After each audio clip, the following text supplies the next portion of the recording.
বন্ধুরা, আজ আমি বানাবো চিতই পিঠা। চিতই পিঠা বানাতে আমার লাগবে চালের গুঁড়ো আর লাগবে নুন। এই চালের গুঁড়ো আমি নিজে ঘরে করেছি।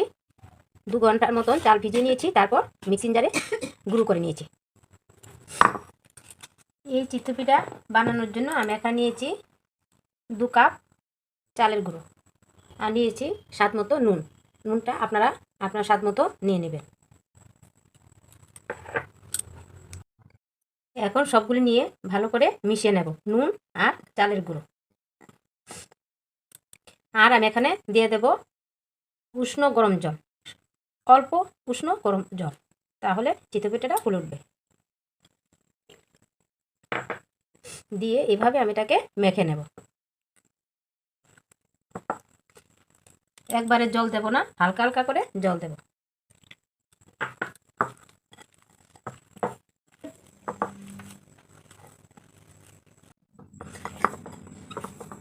এইভাবে এটাকে আমি 2 মিনিট মেখে নেব, তাহলে চিতই পিঠাটা ভালো করে ফুলে উঠবে। বেশি গরম জল দেওয়া যাবে না, না হলে চিতই পিঠাটা বেশি নরম হয়ে যাবে।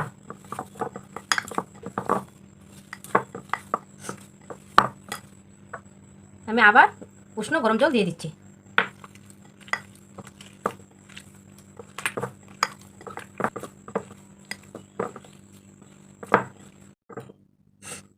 দেখুন, অল্প অল্প করে জল দিয়ে নিয়ে গুলে নিচ্ছি, একবারে বেশি করে জল দিচ্ছি না।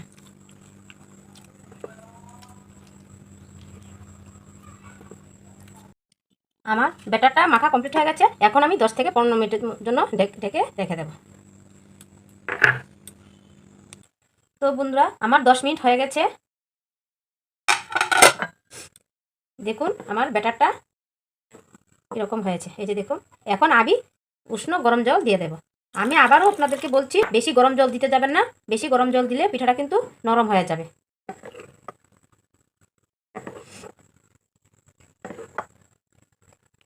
আর ব্যাটারটাকে ভালোভাবে এভাবে নাড়িয়ে নেবেন, তাহলে নিচে জমে যাবে না। আমি অল্প অল্প করে জল দিচ্ছি।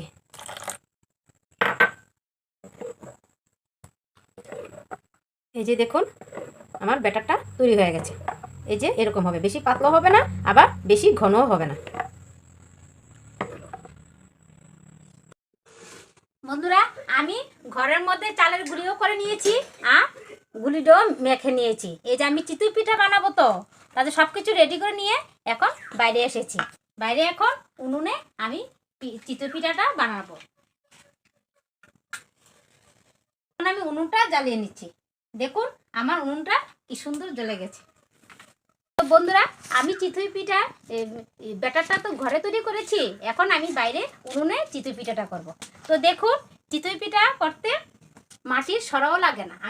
আমি আপনাদেরকে লোহার কড়াইতে চিতই পিঠা বানিয়ে দেখাবো। লোহার কড়াইতেও চিতই পিঠা কিন্তু বানানো যায়। দেখুন, এই চিতই পিঠা করতে গেলে অল্প পরিমাণ তেল মেখে নিলে পিঠাটা সুন্দরভাবে উঠে আসবে। এটা আপনারা অপশান, দিলেও পারেন, না দিলেও চলবে। এই তেলটা দেওয়ার মানে হলো পিঠাটা লেগে যাবে না, সুন্দরভাবে উঠে যাবে। দেখুন, আমি কড়াইয়ের মধ্যে ব্যাটারটা দিয়ে দিচ্ছি।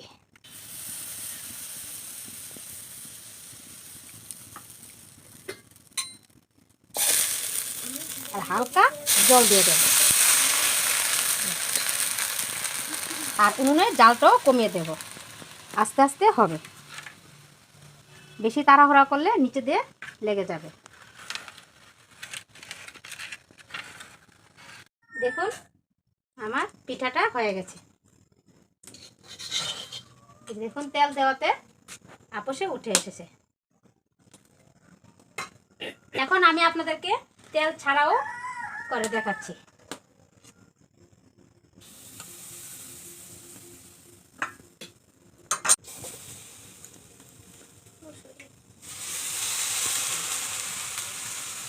দেখুন এবার আমি তেল ছাড়া দিয়েছি। এই যে দেখুন, এই যে দেখুন, এটা হলো আপনাদের অপশান। তেল দিলেও চলবে, না দিলেও চলবে। তেলটা দিলে ভালো হয়, কড়াইটা তেল তেল হয়ে থাকে আর পিঠাটাও উঠে আসে। আমি এবারেও কিন্তু তেল দিলাম না। এবারও কিন্তু আমি তেল ছাড়া করছি।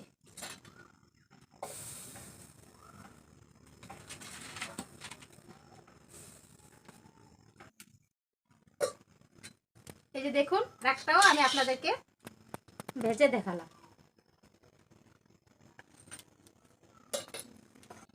এই যে দেখুন, আমি আপনাদেরকে আরেকটাও ভেজে দেখালাম। এই যে দেখুন,